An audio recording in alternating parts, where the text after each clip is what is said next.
warfare. We turn to John McAfee, pioneer in the cybersecurity industry, CEO of MGT Capital Investments, political activist. He sought the Libertarian Party's presidential nomination in 2016. He joins me from Oakland. Heard all the headlines about hacks, the Democratic National Committee being hacked, John Podesta being hacked, Russia's alleged efforts to influence the election. What's your take on all of this? Well, there's so much information out there, Larry, that I think to start with, we need to define what cybersecurity is. I mean, there's the protection of our privacy, which we have none, by the way. There's the protection of our data, our critical data. We have none of that. There's the protection against cyber attacks, like denial of service attacks against internet organizations where we can no longer get access to the internet or a company's computer goes down. And then far more importantly, we have cyber warfare. The only front that America has any capability in is in cyber warfare. That began back in 2011 with Stuxnet, a virus written jointly by the U.S. and Israel that destroyed half of Iran's centrifuges to create purified uranium. So the thing that distresses me more than anything else is that our government defines cybersecurity, by and large, especially the FBI, the Department of Justice, as using cyber technology to make sure that American citizens toe the line, that there are no terrorist activities, and that we are all monitored and controlled. And this is what scares me, because that really is not cybersecurity. The thing about Donald Trump's cybersecurity platform that frightens me the most is that he wants the Department of Justice to head a national task force of law enforcement agencies to create our, quote, cybersecurity policies. Well, the agency that's going to head that up, we know is going to be the FBI. They are the lead technologists within the Department of Justice. And look at what happened to the FBI. In 2013, they were shut down by Anonymous. In 2015, the Chinese stole every record that the FBI had. And in February of this year, a 15-year-old boy hacked the FBI and published 30,000 records, including undercover agents of every agent within the FBI organization, almost 80% of their employees. And is this the agency that you want running America's cybersecurity? Well, clearly, there must be another. I'm sorry, sir, go ahead. And what is John McAfee's idea? Well, my idea is let's address the real cybersecurity problem. For example, what the FBI has, what the NSA has, what every covert agency within the U.S. government has, is software and hardware capable of listening in on every conversation between every American citizen, reading every text message, reading every email, knowing who our contacts are, knowing everything about us. And these are being used against us now. Why don't we take all of that effort and realize that the American government itself has no security? The Chinese walked off with 23 million records from the Office of Personnel Management last year. As easy as could be, and yet that office was protected by the state-of-the-art cyber protection technology. We don't have any. You think Russia attacked the Democratic Party? Do you think the DNC and Podesta, Julian Assange had anything to do with this? What's your view of that? Okay, well, here's the truth is, Larry, when the FBI or when any other agency says the Russians did it, or the Chinese did something, or the Iranians did something, that's a fallacy. Any hacker capable of breaking into something is extraordinarily capable of hiding their tracks. If I was the Chinese and I wanted to make it look like the Russians did it, I would use Russian language within the code. I would use Russian techniques of breaking into organizations. So there simply is no way to assign a source for any attack. This is a fallacy. This is what the FBI and other agencies want us to believe so that they can manipulate our opinions. But I can promise you, if it looks like the Russians did it, then I can guarantee you it was not the Russians. What do you think of WikiLeaks? You know, I believe that we should know, as American citizens, the truth of what is happening within our government, Larry. Our government wants to say, well, we have secrets that we must protect. There are no secrets anymore. If the U.S. government believes that the Russians, the Chinese, the Iranians do not already have all of our secrets because of their hacking technologies, then our government is deluding itself. So WikiLeaks, it's a tricky question, but I would rather know. I would rather know that my government is doing something illegal, like having the NSA spy on me and you and others, than not to know. Surely this is the only sane way to look at this. What's the purpose? The old comic strip Pogo used to say, we have found the enemy and it is us. Why would the government want to hack John McAfee's computer? Why? For what possible reason? John McAfee. Why? Well, if it's me, then it's for any number of reasons. I'm the most outspoken critic of the FBI, so what? Of the NSA. This is America, you can criticize them. They hack you to find out what? To find out who I'm talking to, who my friends are. Am I involved in some subversive organization? Am I doing something anti-American or undemocratic? Am I doing something that might in some way harm the administration or divulge a secret which I may possess? But I have the right to privacy. It's in the Constitution.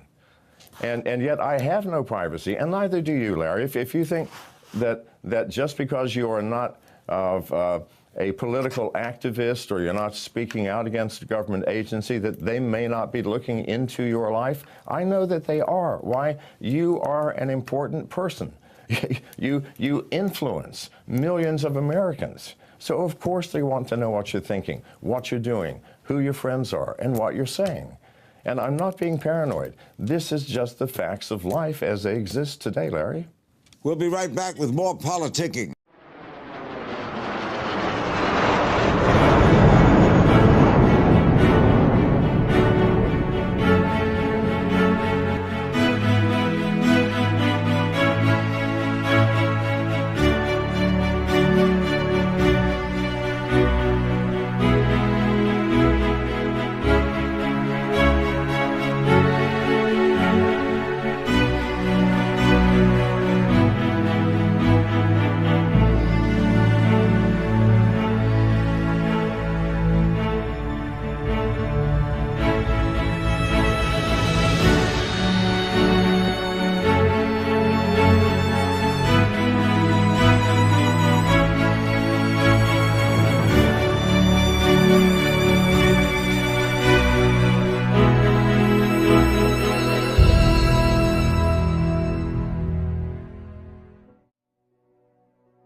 Recently, Obama said that the United States are going to respond to Russian cyber attacks.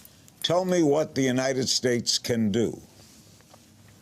Whether it's Russia, China, or Iran, what can we do? Here's the problem. In terms of cyber attack, in terms of cyber warfare, we could destroy every country on the planet by, number one, taking out their power supply permanently. That's trivial. The unfortunate thing is, it is so easy to do and so cheap to create weaponized software, so can every other country in the world. There's not a single country that could not bring us down if they so choose. Why hasn't it happened? We're in the same sort of détente that we were in the 50s and 60s, where nobody can push a button because they fear the response that might occur. We have weapons of software, weaponized software coming out the kazoo, but we have no protection. We have no security. There is no way to stop attacks from others. If we had any, then we would not have had the attacks against the Office of Personnel Management. The FBI could not have been hacked by a 15-year-old boy. We all need to get real here. How? Our country, like, I'm sorry. No, go ahead. Finish what you were going to say. Well, it's simply that it is so easy to create the weapons, weaponized software to destroy, harm, and create chaos within other countries that we have totally forgotten the protection of ourselves. And had not the FBI and the NSA applied all of their talents into watching me and you and all of your viewers, we would actually have some cyber protection. But all of that effort has been placed on a country that is afraid of its own citizens. Who approves afraid that? Of people. Who signs off sorry? on that? Who signs off on their spying on us rather than on the other guy, the bad guy? Well, Who edicts that? Well, allegedly, it would come through the executive branch. But apparently the NSA on its own took on the task of spying on Americans rather than its assigned task of spying on foreign countries without any oversight.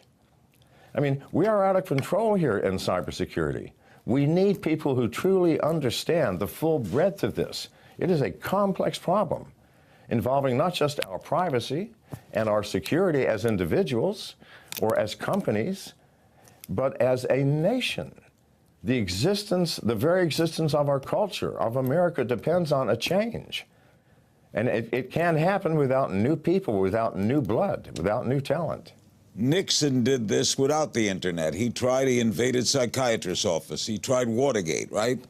Now, right. Imagine, let's say, an evil president. Now, you don't think Obama cares about going into your cyberspace. Do you care? Do you think he does? I don't think so. No, obviously he doesn't, else it would not be happening. So you think he does know about it or doesn't know about it? Well, whether he does or doesn't, he doesn't seem to care. Clearly someone doesn't care. I am smart enough. I've been in this business my whole life, Larry, and I'm smart enough to know when I buy a new telephone, within 3 days, some agency of the government has invaded my privacy by placing spyware on my phone, listening to me, watching me, reading my emails and text messages. I've long since given up on trying to prevent that. Instead, I use older technology for communications that matter to me, flip phones that can't be hacked. That's what I have. But this, well, good man, and stay with it, because I know when it's happening to me. Good heavens, I'm 71 and I've been in this business for 50 years, so I know that it's happening, and not just to me. And can the same brilliance of technology counteract it? Yes, absolutely. But we have to have someone at the top or someone in authority that will say, look, the FBI, your job is not to spy on American citizens randomly, at will, by getting sign-offs by some judge that you wake up at 2 o'clock in the morning who doesn't seem to care, to give you a warrant that will allow you using a device called a Stingray, created by Harris Corporation, that will read and listen to everybody's conversation within a half-mile radius, even though you have a warrant for just one person. Please, this is actually happening. It has to stop. And we have to apply ourselves to the task of securing our country, our corporations, and ourselves from attack from any number of quarters. And we don't need one more attacker, that attacker being our own government. It's bad enough as it is. You were the developer of the first commercial antivirus program. Has this made you a target of hackers? Well, of course, yeah. It's a badge of honor, I think, for a hacker to hack me. And it happens frequently. What happens is when people plant software on my phone, I immediately identify it. Instead of getting rid of it, I try to find out who put it there. And then I keep my phone in a safe place when I want to have a private conversation. I don't have a private conversation with my telephone in my pocket unless my thumb is over the microphone. I don't let it watch what I'm doing. I keep it in closed spaces. So I can allow this. You're painting this picture, John, that instrument, that iPhone that you have on you is an enemy of you. Of course it is. It's the ultimate spy device, Larry, and it was designed to be that. Now, let me tell you why. The iPhone and Google's Android phones are designed for one purpose: to allow marketers and salesmen to have access to where you are, who your friends are, what you are buying, what color shoes you like, what color sweaters you're looking for Christmas, so that they can market those things to you. Now, because it is designed to allow that, then it is also designed to allow hackers to get in and do the same thing. I mean, I don't care if you want to sell me a pair of shoes, because I can choose not to buy them. But when a hacker gets in to steal my identity or to listen in on a private conversations, well, that's a different thing, Larry, and that's what that's being used for. And the government uses these same facilities to spy on you, everyone who's watching you, me in particular, or anybody who looks like they are standing out of line or saying or doing something which might potentially be a threat to America. How do you know that the United States government isn't looking into what Iran is saying, what Russia is saying, what China is saying? Why can't we do the same? Well, I'm sure we are. Which is what I'm saying. There are no secrets, Larry. Not only are we watching the Chinese are watching us. We're watching the Russians are watching us. They're watching the Iranians, who are watching us. So is that there are no secrets. So is that mutually assured destruction? It is, if we don't stop it. If we don't develop techniques to prevent this from happening. Everything has been focused on warfare. I have software that can attack you, or violate you, or find your information. But nothing has been placed on preventing that from happening from the other side. It's like we have nuclear bombs, but no bomb shelters. This is where we are today. So where does it all end? What's your biggest fear? My biggest fear is that Donald Trump will not see the reality of our cyber situation and will allow the current madness to continue, only in worse form. His cybersecurity platform, stating he wants the Department of Justice to control a nationwide task force, is the most frightening, because we know that it will be the FBI within the DOJ. They've been hacked more than anybody. If the head of the FBI were with us right now, what would he answer to what you've just said? Well, you know, okay, so I debated on CNN the FBI mouthpiece for 15 minutes, a very slick gentleman who started off saying it's all about security versus privacy. You must give up some privacy to get security. This is when they wanted to open the iPhone. And I was saying, no, nonsense, you know how to do it. And ultimately they did it on their own, only after so many people spoke out against them.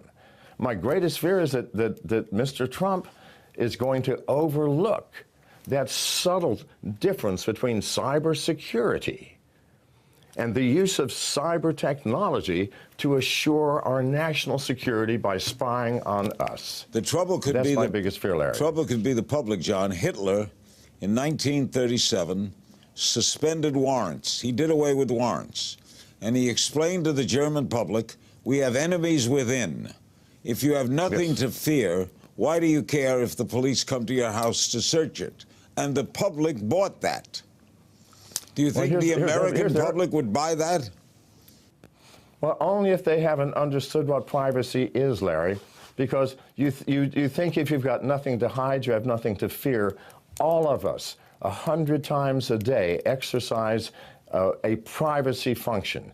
When you buy something from the grocery store, do you tell the clerk the intimate details of your life? No, that's madness. For your casual acquaintances, you may divulge more. For a close friend, you might divulge even more. For your spouse, you might divulge everything, providing you're not having sex with her sister. But even then, you might not choose to divulge that. We all have levels of privacy that allow our society to function smoothly. And so if you say, well, you have nothing to hide, you've got nothing to fear, that means that ultimately everybody will know everything about everybody else. And we will have riots in the streets. Privacy is the glue that allows the negative aspects of humanity to meld with our positive aspects and have a smoothly functioning society. We are all, Larry, greedy as well as loving. We feel hate as well as generosity. We have grace, but we also have fear and jealousy. These are the things that we must keep private from some people. Otherwise, your neighbor, if you're a Christian and you don't know your neighbor's a Muslim or vice versa, and all of this comes out, suddenly the person that you liked you no longer like. Suddenly there's animosity, secrecy. We all have secrets. We all must keep them. John, you're a great guest. Thanks so much for joining us. You're welcome. Always good seeing you. John McAfee. Whoa. Thank you for joining